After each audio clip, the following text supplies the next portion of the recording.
sikoyo na ndenge nzoto mwana epanzanaki colonne vertébrale ya mukongo ya mwana oya se formaki na kati ya libumu ya mama e bloqué matrice ndeko batamboli na hôpital ya ndenge na ndenge solution ezomonana te bakoti na kati ya bascanner ya ndenge na ndenge ezomonana te ndeko Temps de la parole. oza mwasi kitoko ba oyo kutu baza tango mususu bilongi mabe makasi bazobala mais yo ozobala te pourquoi soki tolobi tobanda kotanga bamibali oyo leki na bango na vie oyoka badirecteur ya babanke ozoka bamagistrat baprocureur bacolonel bagénéral parmi bango moko tapali yo. C'est-à-dire qu'il y a quelque chose qui est bloqué.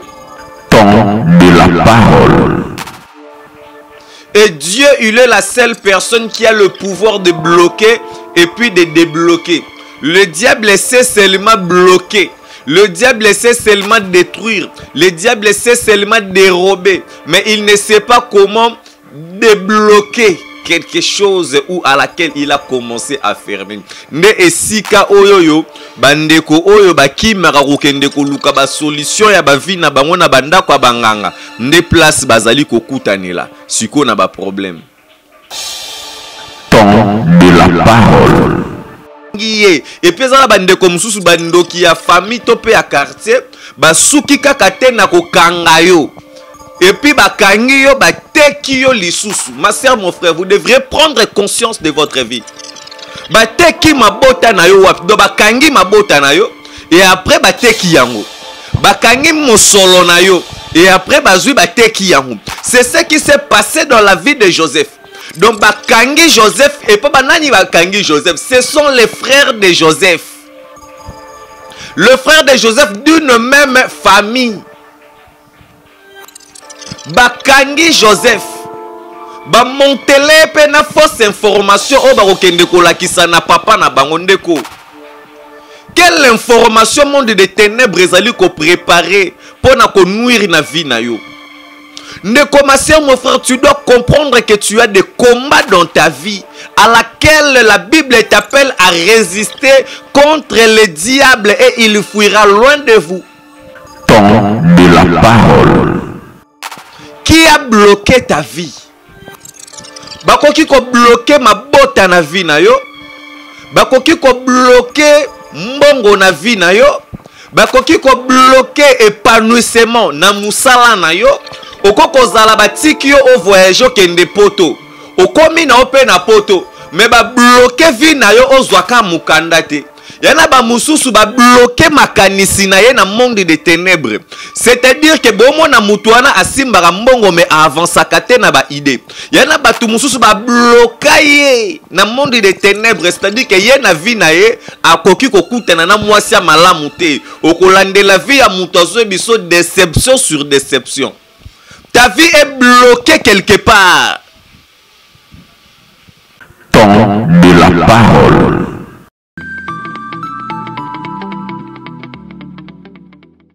Merci bien, très chers amis fidèles internautes, vous nous suivez de partout dans le monde. Shalom, peuple de Dieu, shalom. Partout ici, surtout Bozali, sous Bomoni, message et bandit, temps de la parole, et si Bozali, bon message nakako betaka vraiment maboko makasi parce que ezali moment oyoyo et sengelio ozalana et sengo parce que ozoyo kamutu oyoyo alobaka pe asalaka ozali koyoka mutu oyo azali likolo na batu nyonso ozali koyoka mutu oyo azali le créateur de toutes les choses sur cette terre ozali koyoka mutu oyo apesa souffle de vie. Ozali koyoka mutu oyo azali na possibilité ya ko changer vie na yo. Ozali koyoka mutu oyo azali na possibilité ya ko pesa yo bana. Ozali koyoka mutu oyo azali na possibilité ya ko retirer de la poussière et si kozali pe ko fandisa komisa yo esika moko na ba grand. Ozali koyoka vedi ke ndeko mama ndeko papa esika ozali nazali kosenga na yo beta kaka maboko esika ezwami yo beta maboko parce que tokomi na temps ya parole de l'Éternel. Voilà pourquoi je me laisser cet instant entre les mains de l'Éternel. Éternel Dieu, tendre Père, les dieux tout-puissant créateur, Seigneur, que ta grâce et ta faveur, éternel Dieu, soient sur nous, multiplie ta bonté, éternel Dieu, sur la vie de tout un chacun de nous, éternel Dieu, dispose de nos esprits, afin que te banako yokalilo bano, éternel Dieu, ngai namona na te mekasi, yone zambe o monana, éternel Dieu, kolo o sala eko kamwa, nandeko nyon surtout akoyamba message, ya mukolo ya lelo par le nom puissant glorieux de Jésus, nous avons ainsi prié. Amen. Voilà pourquoi nous allons dire vraiment un très grand merci à Dieu pour cette opportunité qu'il nous a donné encore en séjour de se tenir devant vos postes d'écran, téléviseurs, devant vos téléphones. Donc, na ba situation topé na ba lolenge nyon surtout o ezwamio po na koeba kolanda o ezali temps de la parole. Donc, kaka ndenge na lobaka temps ya parole, ezala pe temps ya bénédiction pour na vie na yo. Kaka ndenge na lobaka temps de la parole, ezala pe temps ya délivrance na vie na yo. Ezala temps ya lipamboli, ezala temps ya restauration, ezala temps ya guérison, ezala temps ya makambu ya sika na vie na yo par le nom puissant glorieux de Jésus-Christ de Nazareth. Voilà pourquoi aussi je dis aussi un très grand merci na yopendeko oyoyo aux 8 ans ya kotala biso tope ya kolanda vraiment vidéo oyoyo na sima ya caméra wana tozali komona ndeko exaucé nde mutu azali kozwa ba image. Voilà, le Seigneur a mis à cœur de son serviteur de pouvoir nous parler d'un très grand thème oyoyo. Zali blocage donc veut dire que thème otoko solo la namokolo ya lelo ezali blocage.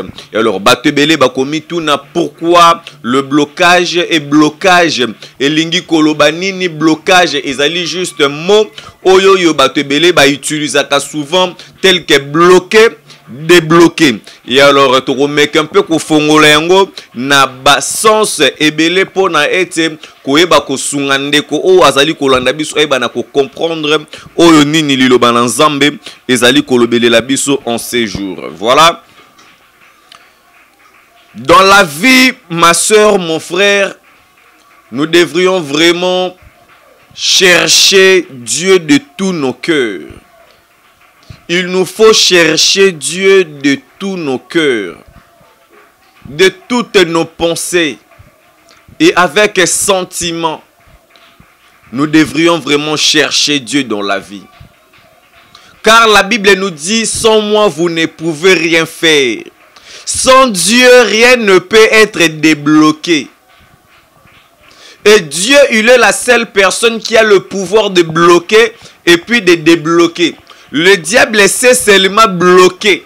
Le diable sait seulement détruire. Le diable sait seulement dérober. Mais il ne sait pas comment débloquer quelque chose ou à laquelle il a commencé à fermer. Ne esika oyoyo bandeko oyo bakimaka kokende koluka ba solution ya ba vie na bango na bandako banganga. Nde place bazali kokutanela. Siko na ba problème. La vie de plusieurs personnes sur cette terre est bloquée par la jalousie de leur famille ou de leurs amis. La vie de plusieurs est bloquée par la jalousie yakata libota. Na libota balingi yote tozomona histoire ya Joseph. Comment est-ce que libota na ye ekomelela qui est bloc cadena quelque part? Comment est-ce que libota na ye eyaki kotelemelela ye? Pourquoi? Parce que ayebaki kozwa ba songe. Dieu lui parlait par révélation de songes.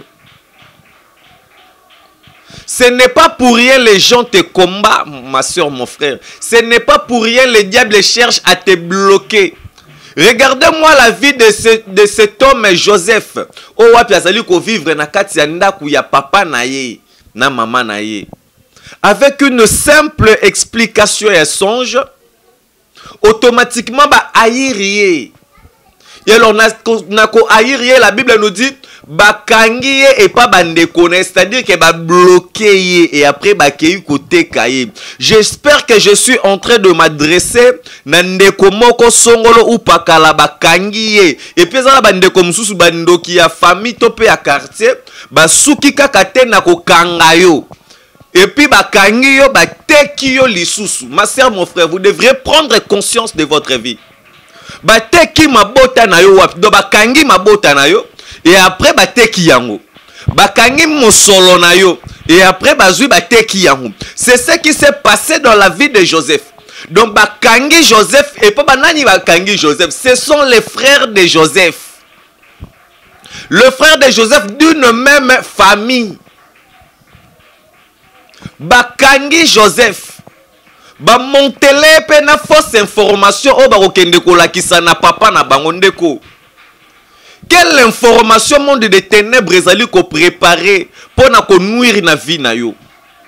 Ne commencer mon frère, tu dois comprendre que tu as des combats dans ta vie à laquelle la Bible t'appelle à résister contre le diable et il fuira loin de vous. De résister contre le diable et il fuira loin de vous. Je vous appelle à la conscience, ma sœur, mon frère. Vous devriez chercher Dieu dans votre vie. Je suis en train de m'adresser na bandeko oyo bazali bloqué. Ndeko o diable akangi na minyololo na ye parce que thème na biso ezali blocage. Le mot blocage est tozoka ezobimana bloqué, c'est-à-dire quelque chose qui est bloqué. Et il faut débloquer. C'est de la même manière avec fongo lande tozala nango. Veut dire que to kangi, c'est-à-dire to bloquer porte. Donc pendant ko fongo la porte et il faut fongo la oyo et ko kota kaka na kata lidusuana pour fongo lango. Qui a bloqué ta vie? Bakoki ko bloquer mabota na vie na yo. Bakoki ko bloquer mbongo na vie na yo. Bakoki ko bloquer épanouissement na musala na yo. Okoko zala batiki yo o voyage kende poto. Okomi na ope na poto. Mais ba bloquer vie na yo ozwaka mukanda te. Yana ba mususu ba bloquer makanisi na ye na monde de ténèbres. C'est-à-dire que bomo na mutuana asimbara mbongo me avansaka te na ba idée. Yana ba tu mususu ba bloquer na monde de ténèbres, c'est-à-dire que ye na vie na ye akoki kokutana na mwasi ya malamu te. Okolande la vie ya mutozo biso déception sur déception. Ta vie est bloquée quelque part. Donc c'est-à-dire que moi otoyo kaka blocage et ça kaka un simple mot, c'est tout un esprit. L'esprit à blocage. Esprit à blocage tango kotaka na vie ya mutu ezwaka ba forme pe ba position ebele. Blocage ezoya pona ko empêcher yo o avancer na vie. Okoko zala osala ka musala osala no musala salaire paye bien mais blocage ekoti na vie na yo et blocage c'est-à-dire herba ninga bazo mata ba promotion yo moyo mata promotion ezate nozo comprendre que ta vie est bloquée okoti no na ndako libala batiki na bango yo po bala libota pe ba liembongo na ezate que no ba noko ba kotelio kindoki so kipendenge nini te l'esprit à blocage. Un esprit est entré et Fandi est bloqué. Ba maman na biso bota la biso ba yebi comment est-ce que c'est passé kana katsa libumu ya mutu oyo asali faute asali avortement na ndenge ya mabe. Na yeba ka ser moko bo na ndenga bandal alongola ka zemi. Et arriva ke na ndenge ba bikuwa ya mwana panzana na nzoto na ye kuna na kati colonne vertébrale ya mwana e bloqué matrice. Sera e barate. Veut dire que Zemye koma qui déjà au moins na ba 6 mois sope ba 7 mois parce que makambango vraiment na maîtrise akate. Et comme que moi na moi c'est longolaka na ba Zemi na vie na ye. Alongolaka na ba Zemi. Menzo kandeza na Zemi moko longola et ça là que Zemi wana déjà ça là ki moi kokola na katsa libumu. Siko na ndenge nzoto moi ne panzana ki colonne vertébrale ya mukongo ya mwana oya se formaki na kati ya libumu ya mama et bloqué matrice ndeko batamboli na hôpital ya ndenge na ndenge solution ezomonana te bakoti na kati ya bascanner ya ndenge na ndenge ezomonana te ndeko non blocage qui a bloqué le Congo makambo mosusu même na kati ya mboka botala yango na ndenga physique boete botala yango na angle spirituel bozomona kaka no ba confession religieuse et bloqué makambo ya seni et tout bazoluka gauche droite. Mais quand vous êtes des serviteurs de Dieu, quand vous sentez que quelque chose bozali ko sala et que batumoro bazali ko telemelengo, mais entrez dans la prière depuis bo bandi makambo ya seni depuis bandi jusque là je suis en train de parler na tikali koyo kabino bokei retraité pour vous prier à cause de cette situation. Et personne ne me dirait que face à cette situation. Non. La Bible nous dit il y a d'autres esprits et bimakakaka toujours par des jeûnes et des prières. Lokola esprit à blocage. Et ces esprits il faut qu'on telle melango. Bozota la Goliath a télémé peuple na Israël. Non seulement que Goliath a télémé, mais a lancé des défis na peuple na Israël. Et tem oyo ya ko beta bango ba koma ba esclave na ye. Goliath a télémé. Et senga na mutu auta na zamba. Oh mon Dieu. Ah la prière ndeko. Bako sayote.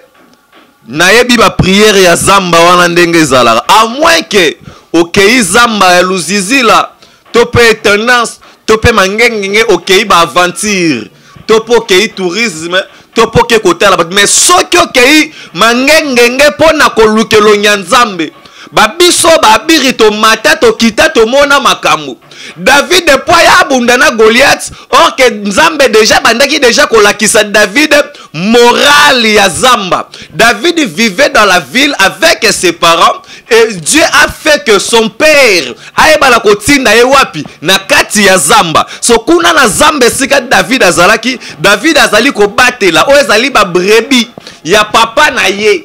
Azali ko protéger. C'est là où David a commencé la formation. Et alors, pour nous débloquer, non. Dieu est tellement bon. Pour permettre d'abord d'avancer, puis nous faisons la parenthèse. David a contacté nous amba.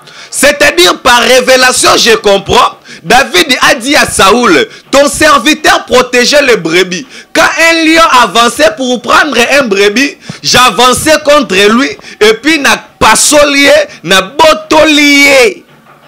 Regardez-moi un peu. Donc c'est-à-dire tout ce qui s'est passé dans la vie de David dans Katsazamba, c'est ça la dimension de la prière et de jeûne.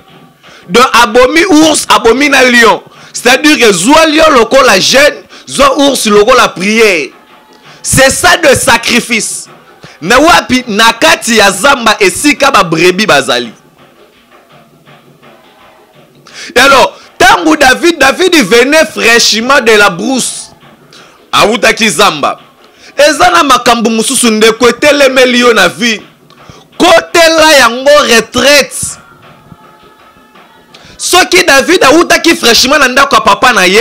Je ne pense pas que David alingaki kendoko bundana Goliath. C'est par expérience oyazui na zamba. C'est par expérience, c'est par force. Oyo yozo na kati na retraite ndozo ya pour résister avec ce qui est en train de bloquer ta vie. Ma sœur, oza mwasi kitoko. Ba oyo kutu bazatango mususu bilongi mabe makasi bazo bala. Mais yozo bala te pourquoi?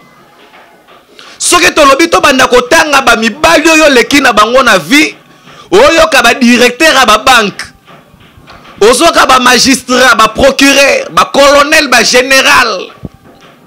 Parmi bango moko tapalio, c'est-à-dire qu'il y a quelque chose qui est bloqué. Ozo mona mutafandi na katsanda kwa libala. Bazo benda ye kaka libanda. Eza l'esprit moko zo bua ke kaka libanda. Blocage. Obandaka commerce na yo efongwa makate.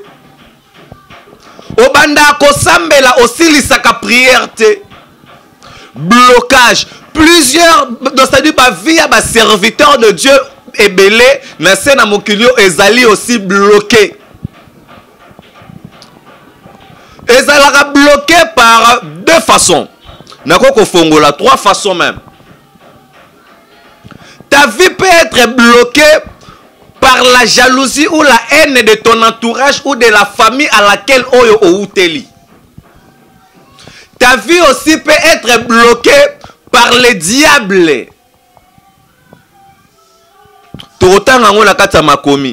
C'est-à-dire, na bandi d'abord, on a une première position. Ta vie peut être bloquée par ta famille. Wana to uti comme on a déjà na percebiso déjà exemple. Yamakambu o ekomelela ki Joseph. Ta vie peut être aussi bloquée par le diable. Netozali comme on a. Même Jésus a joué sa Pierre, Satan t'a réclamé.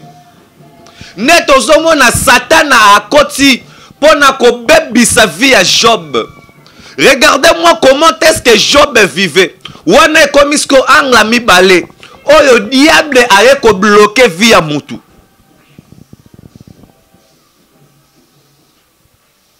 Job banda ko vivre bien na bana nena libota na ba bien na enyonso. Mais diable aye kaka po aboma abebisa nyonso ezali ya Job.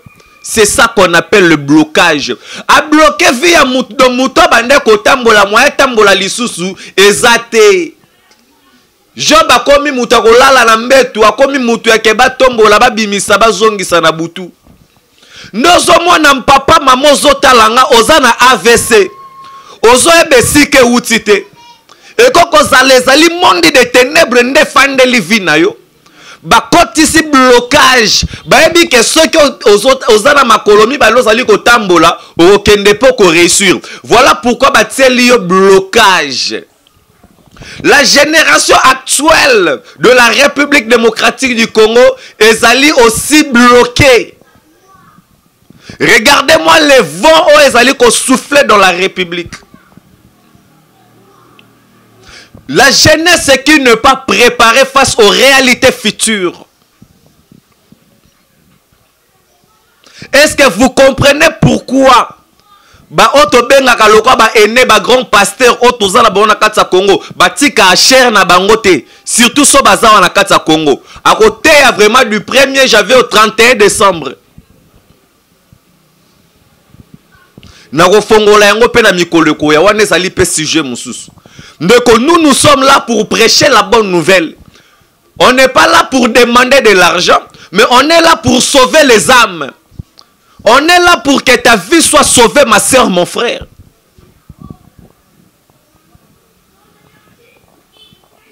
Le diable a bloqué la vie de Job. Ozomona maman misu na yo monaka. Mais monde des ténèbres soit bandoki ya famille ba fandi ba bloqué yo kaka misu. Pour monakate nzambalola, je vais déclarer maintenant. Partout au koki kozala.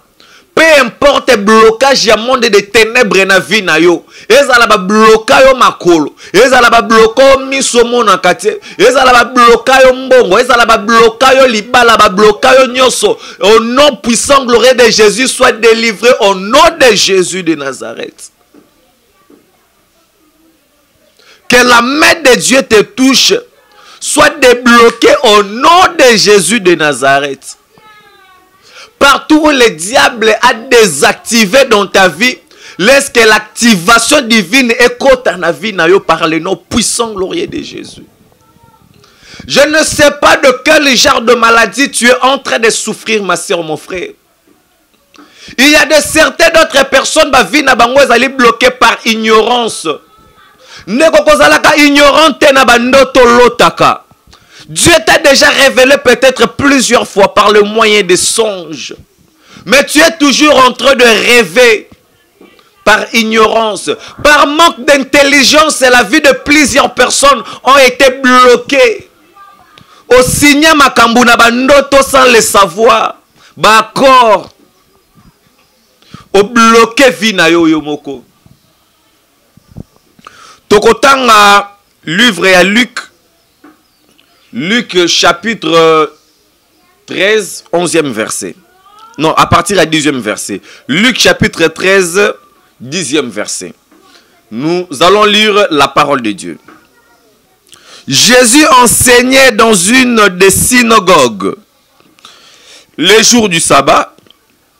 Et voici, il y avait là une femme possédée d'un esprit qui la rendait infirme depuis 18 ans. Elle était courbée et ne pouvait pas du tout se redresser. Lorsqu'il a vu Jésus, lui adressa la parole et lui dit: Femme, tu es délivrée de ton infirmité. Et il lui imposa le main. À l'instant, elle se redressa et glorifia Dieu. Oh my God.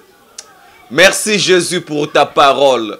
Et si kozande ko okoki ko betele la liloba nzambe maboko makasi kaka ndengo zo beta maboko tikete nzambe abanda kolongola infirmité na vie na yo kaka ndengo zo beta maboko tikete nzambe abanda kolongola yo na kati na AVC kaka ndengo zo beta maboko na oloba na otelema pesi kozali yo ndeko oyo za na AVC telema mbala moko avec la foi telema nazoloba na oh my God nazolobelela moto moko azomona te nazoyebisa yo à partir de maintenant kaka ndengo zobeta maboko tikete misu efongwama yo omona naolobelela moto moko akokozala si déjà bakunda ye par le monde des ténèbres.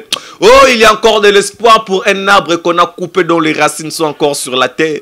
Ndeko yo mutu oyo au monde des ténèbres si déjà kunda ozo vivre kaka tiko vivre ozo zelaliwe kokisama na kangi yango par le nom puissant glorieux de Jésus. Je te dis ma sœur, mon frère, tu ne mourras pas, tu vivras et tu raconteras des œuvres de l'Éternel.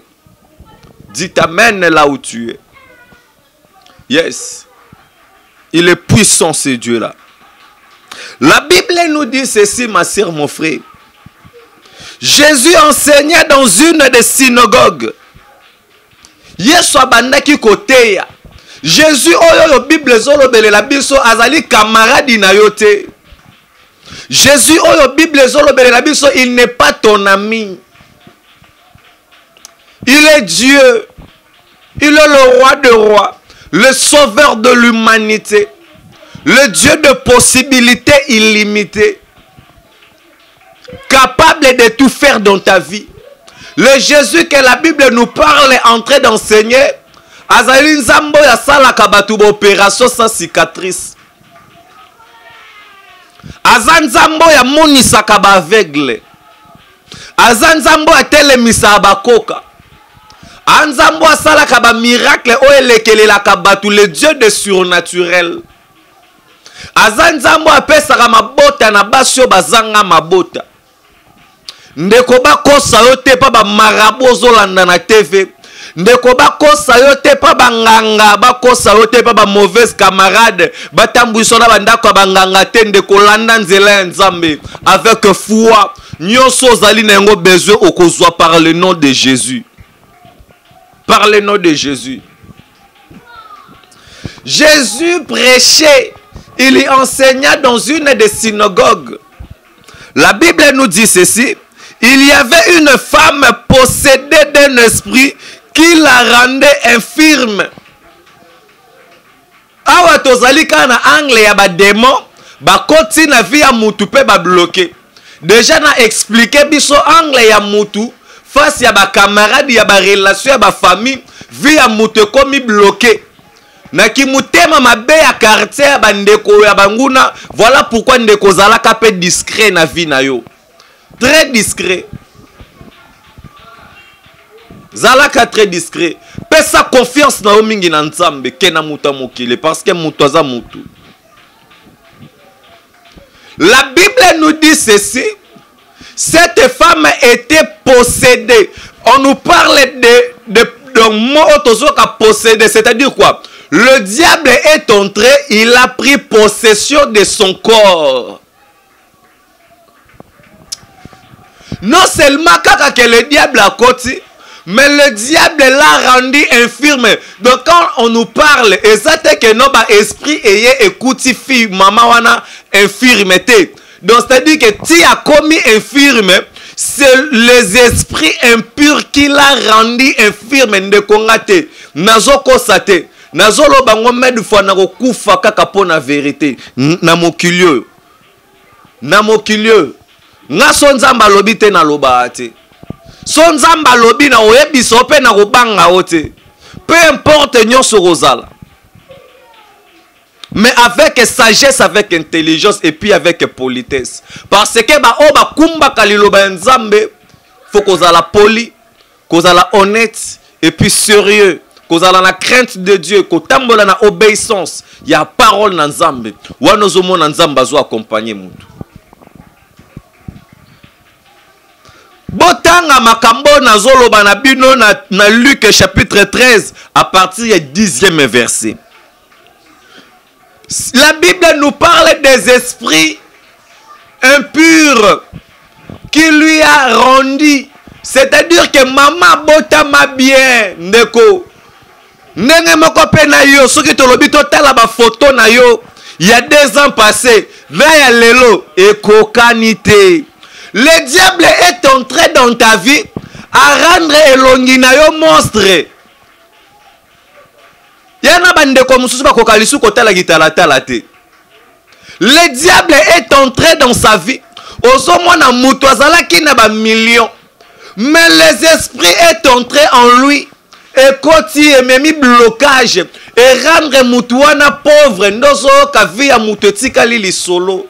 Que muto azalaka na ba millions azalaka na mbongo asombaka ba mapangu mais lelo tala ndenga komi kofanda. Les esprits impurs ma soeur mon frère tango ezokota na vie na yo ezoya pona kosunga yo te mais ezoya nde pona ko détruire yo. Ba mususu kute memaka bango na liwa, ba mususu komona ebelisi pe komisie liboma, ba mususu komona ezangisi yo santé.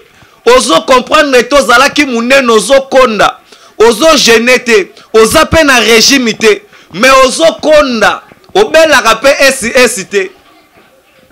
Laisse que Dieu guérisse nos sœurs, nos frères. Oyo yo bazali ko bela maladie wana SS. Yana ba mususu na kata libumu ya mama komba deje bandele na kata libumu. Okotala papa na mama bazali na bango na ba O positif normal. Mozomo na SS oye uti wapi monde de ténèbres kotiseli mwana na kata libumu. Ndeko ba mama tu bozana ba zemi bozali kolanda émission oyo, bozali kolanda prédication oyo. Tous les mamans zali na zemi na zo biso simba kaka libumu na yo. Je vais prier maintenant pour l'enfant. Je vais prier pour toutes les femmes qui sont enceintes dans le monde. Botama boko, mettez la main sur vos ventres. Mettez la main. Oh Jésus. Éternel Dieu, Abba Père, le Dieu d'Israël. Le Dieu qui donne. Le Dieu tout-puissant.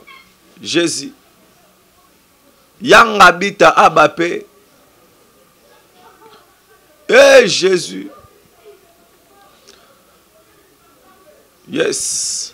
Nazolo balaba mama botsa maboko na balibumu na bino, mettez le main, posez le main sur vos ventres, ba mama bazana zemi, ba mama bana bazemi. Bacha maboko, bacha maboko. Il y a une forte puissance de l'Éternel qui va traverser aujourd'hui là. Et so tambola na monde entier. Nabana o esi déjà la botami. Yes. Voilà pourquoi ba te belé bazali ko bota bana bazo kufa na ba condition moko très. Au bota mort n'était au nom de Jésus. Na lobi okobota mort n'était au nom de Jésus. Yana mama mususu balesi balek de mwana zana katsa libumu balesi mwana kindoki. À partir de maintenant que je suis en train de parler, tikete moto na nzambe etumba na muto yaki ko lesela yo mwana ya bébé na katsa libumu kindoki. Au nom puissant glorieux de Jésus. Ozo mwana maman zana zemi. Mais or que zemi ozo mema ya bébé azata musu mukolo na yo ya ba 48 ans. Bébé kola na kata libumu. Ndeko. Ba esprit koliso mwana. Non. toute puissance démoniaque, tout plan ya monde de ténèbres contre ba maman na biso tout na kati na monde bazana bazemi. Éternel Dieu ebebisama par le nom de Jésus. Nyoso tu ya mon pepe nyoso ya mabe oye me makabasi na liwa aboti mama tikali tope mwana kufi tope mama kufi mwana tikali na zo bisao mama okokendo ko bota na kimia par le nom puissant glorieux de Jésus de Nazareth. Ba maman o tout bozali na zemi, prenez contact aussi avec moi. Yes. Oh Jésus le roi des rois. Que ta main éternelle, Dieu le Dieu d'Israël, ezala likolo na ba maman na biso presque tout na monde o bazali na zemi, o bazali ko porter ba bébé. Seigneur, que ta main leur assiste, que ta main ebana ko protéger bango. Que le fait de vos rangs éternels, Dieu, et que les anges de l'armée du Très-Haut bazalandinga ndinga na bango. Motonyon soko telemela bango zambo telemele par les noms puissants glorieux de Jésus. La Bible nous dit les esprits la rendaient infirme. Ozomona mutu azana zemi. Milimo mabe koti et rendre moi na zakati ya libumu morne. Milimo mabe koti et yepona koboma mama etika mwana. Et yepona koboma mwana etika mama. Cela ne t'arrivera pas au nom de Jésus. La Bible nous dit les esprits l'ont rendu infirme. Ozomona mwana mobali azalaki intelligent na classe, courageux na quartier bazo sepela na ye. Bo sutuka boye mwana mobali akomi muta bazododo, amela bombe, amela boye mwana mobali akomi muibi, mwana mobali akomi criminel, mwana mobali akomi koboma bato akomi kokotela batu na katsa bandaku. Ce sont des esprits mauvais. Et côté na kata via mutu échanger statut à via mutu. Ozomona ba journaliste mususu ayaka na bien internet. Mais les esprits mauvais ayé et côté lié et rendre ayé infirme. Celui qui est infirme ne peut pas voir là devant. Il reste toujours courbé. C'est-à-dire que infirme do ba gumbi yo mukongo. Ba via ba tebele diable gumba yango. Nozo mwana mutu azalaka lisu na kondima te. Ezate que nos frères tope sera incrédule. Non, c'est les esprits mauvais qui l'a rendu infirme. Moye amona liboso makambu bozo ebisaye ezate. Bazolo ba mwana mwasi tika kindumba. Tika kindumba okozwa sida. Akomona danger wana te. Pourquoi? Parce que les esprits impurs l'a rendu infirme. Ozomona mutu azoyi bambongo ya leta. Lokola kutu leta azate. Lokola mbongo ya yende baiki. Do lokola toyaki kotika ende na mukili. Akoyiba mbongo ya leta ayibi. Do atabo ebi sende koyibi pe mingi tika. Akoyoka te. Pourquoi? Ce sont les esprits mauvais. Et continue nzoto na ye esu possession. Et rendre vie na ye infirme. Danger au bozo ebisaye ketika. Bakokanga yo. Ya omona yango te. Tu es dans de telles situations. Appelle-moi, nous allons prier. C'est Jésus qui bénit. C'est Jésus qui élève. C'est Jésus qui rend grand. C'est Jésus qui donne la promotion. C'est Jésus qui donne la vie. Là où il n'y avait pas la vie. Laisse-moi déclarer sur toi. Partout viens à la qui les sous-souté la misala non so ticket vie et quota. Au nom puissant glorieux de Jésus.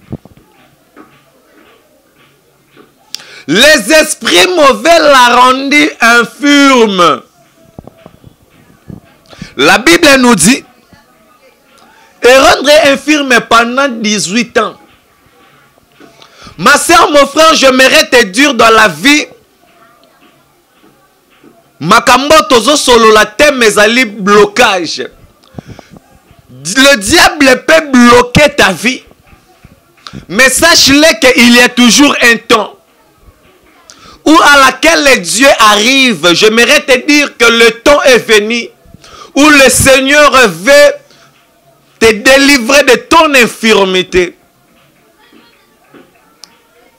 Le temps est arrivé. Le Seigneur ne laisse pas le diable le temps de te bloquer pendant plusieurs années. Tu as beaucoup souffert, ma soeur, mon frère. La Bible nous dit dans le livre de Genèse 21, l'Éternel a entendu les cris de l'enfant. Torotanga yango. Potozo suki sande awa.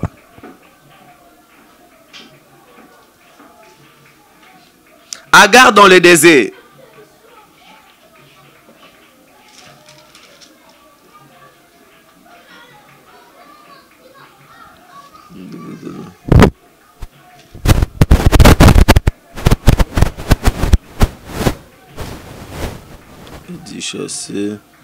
Dieu.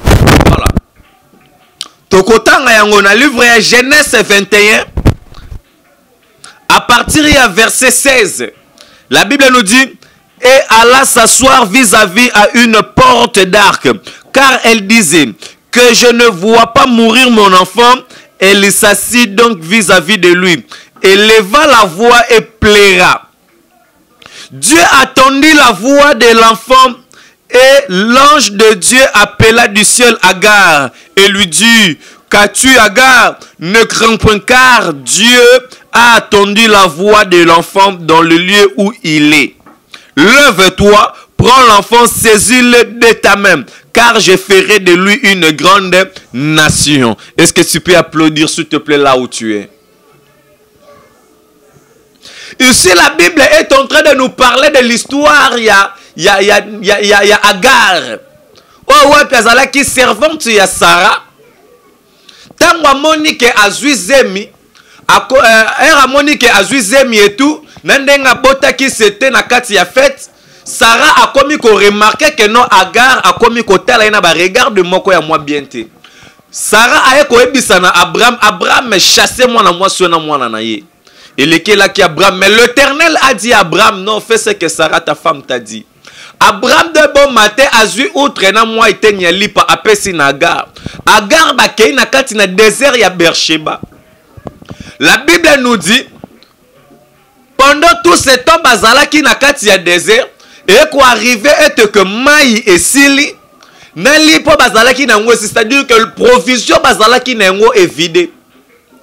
Parce que le désert ozala tozana 50 millions na kati na désert. Ndeko okosala nango eloko mokote. Le désert n'est pas un très bon endroit pour toi, ma soeur, mon frère. C'est ça le blocage.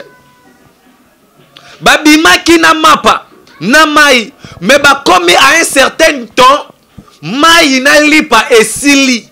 Ba komi bloqué, ba kolia nini, ba komela nini. J'aime toujours la chanson qu'on chante. Je lève mes yeux vers les montagnes, d'où me viendra le secours. Ma forteresse, c'est toi, Jésus, mon bouclier. Oh Jésus. Jésus le Tout-Puissant. Yes. La Bible nous dit ceci.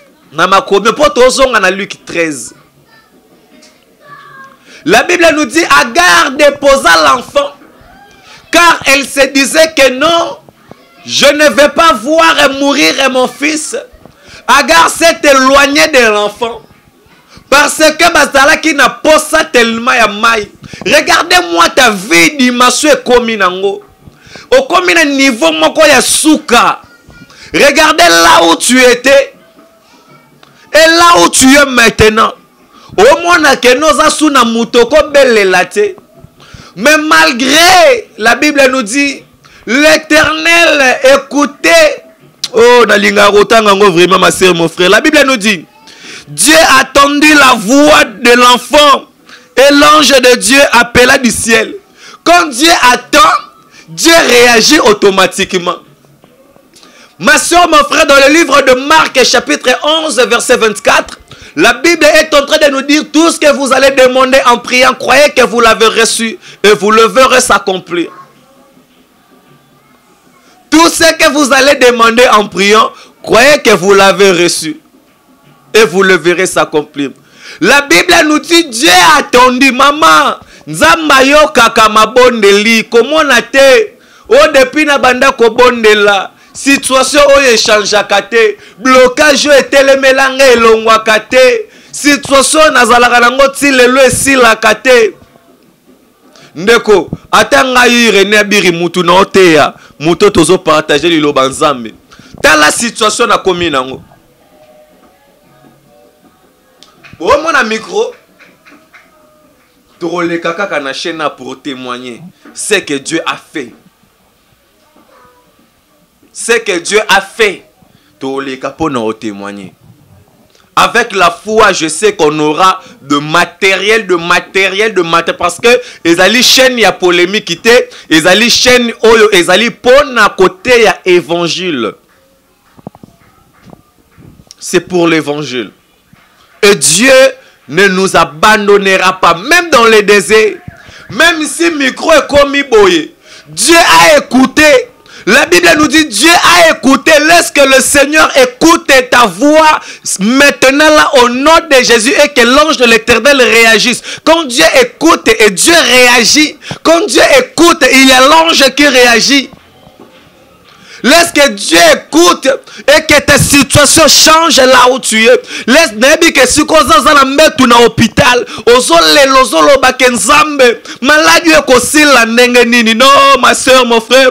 Dieu a écouté ta prière. Dieu veut te dire maintenant là, arrête de pleurer, ma soeur. Arrête de pleurer, mon frère. Dieu a écouté ta prière. Dieu a écouté. Dieu a vu tes inquiétudes. Voilà pourquoi il est là pour te soulager, il est là pour te consoler, il est là pour te délivrer, il est là pour te donner ce que tu es en train de chercher, il est là pour débloquer ce que le diable a bloqué pendant longtemps dans ta vie. C'est ça maintenant. Tozongi suko na Luc 13. Dieu a attendu, Jésus a vu. Et quand Jésus voit, c'est pour débloquer. Luc 13. Quand Jésus voit, il ne laisse pas quelque chose comme ça. Zambo tozo sambela zanzambo ya betara makambo karate. La Bible nous dit dans 12. Lorsqu'il a vu, Jésus lui adressa la parole et lui dit, femme, tu es délivrée de ton infirmité. J'aimerais dire aussi à quelqu'un, Jésus t'a vu. Mototou Jésus a mon na vie na ye. Situation na vie na etikala le même. Souvenez-vous de la maman de Samuel, Anne. Anne oyo abande kobotate. La Bible nous dit c'est l'Éternel, car l'Éternel qui l'avait rendu stérile. Ezala ba vie batu mususu nzambe nde ache yango na situation ya bongo. Maintenant moi je me demande, qu'est-ce que Anne avait fait pour nzambe à rendre vie à Anne stérile? Moi to fongolango. Qu'est-ce que Anne avait fait à Dieu? La Bible nous dit car l'Éternel l'avait rendu stérile. La vie de plusieurs ndeko. C'est que Dieu a fermé mutoko kako fongolango azate. Nozo mona ba vie ya batu mususu ndeko koko za lozo landa biso. Otamboli na banda kwa banganga pona ko luka façon changer vie na yo. Omoni kezo simba te comprendre que c'est Dieu qui t'a bloqué. Appelle-moi, tobele la nzambe wana. Appelle-moi, toluke longi na nzambe wana. Pour votre information, nazali ko se préparer pour 80 jours ya ngomba owapi na kozala na mangengenge. Je pense que ekozwa vraiment tant beaucoup monanga vraiment te torobanda ko se communiquer numéro ya mosali na nzambe ezali wana René Abiri. Donc tout azali na problème, tout azali na situation na vie ezali bloqué, azali na besoin nzambe oya débloquer kamakambu, a débloquer mabota, a débloquer finance, a débloquer apesa libala, a débloquer nyoso na vie na yo promotion, makambu tozali ko lukande ko fini maramba banganga. C'est le temps où Dieu s'est élevé pour donner la solution à son peuple. Appelle-moi, il n'y a qu'un seul Dieu. Il n'y a qu'un seul Dieu. Il s'appelle Jésus-Christ de Nazareth. Kayende nazanae. Nana nzambe mususu tonga na olakisa yo o na koya ko telema bepona lobelela. Ce n'est que lui Jésus. Abonnez-vous massivement, partagez nos vidéos. Tozali awa toujours pour vous enseigner, pour vous parler de la part de l'Éternel. La Bible nous dit Jésus l'ayant vu. Et Dieu, Jésus lui dit, femme, Jésus lui dit, femme, tu es délivrée de ton infirmité. Je déclare sur ta vie, ma soeur, mon frère, tu es délivré par ton infirmité. Tu es délivré, je déclare la délivrance éternelle. Je déclare la délivrance sur tous tes domaines dans ta vie au nom puissant glorieux de Jésus. Que la main de Dieu te délivre au nom de Jésus. Par tout le monde des ténèbres, kokozala et chayo na ba milangi, tikete milangi wana e panzana. Bakokozala ba kundo na ba cercueil ya molili ya butu, tikete ba cercueil wana e kundama e pela moto au nom de Jésus. Moto tout oyo azali à la base ya ba problème topé, ba blocage oyo azali kokoma na vie na yo. Laisse que l'Éternel Dieu venge contre lui au nom puissant glorieux de Jésus de Nazareth. Oh Jésus, par le nom de Jésus, nous avons ainsi prié. Amen. Voilà, merci beaucoup. C'était là votre humble serviteur, le serviteur de Dieu, évangéliste René Abiri, donc sur cette chaîne Trace RDC News. Abonnez-vous massivement. Nabandeko tout oyo bazali pe na besoin ya ko soutenir oezali mission évangélique oyoyo évangéliste René Abiri azali nango boko benga numéro ezali affiché wana, mais sinon mututu oyo azali na besoin ya prière. Azali na besoin de prière, à benga, toko prier parce que c'est la grâce et le don ou à laquelle nous avons reçu gratuitement et nous devrions aussi le donner aussi gratuitement. Donc je suis là disponible pour na bandeko nyoso tu o bazali bloqué na ba situation bo lukanzambe alors na ko senga na yo kaka condition moko. Tango ozali ko benga l'homme de Dieu, la première des choses c'est là d'abord na confiance que Dieu est vivant et il est le rémunérateur de tous ceux qui le cherchent. Numéro de téléphone ezali wana nazo kota ba prière kala mingite na ko pesa biso date.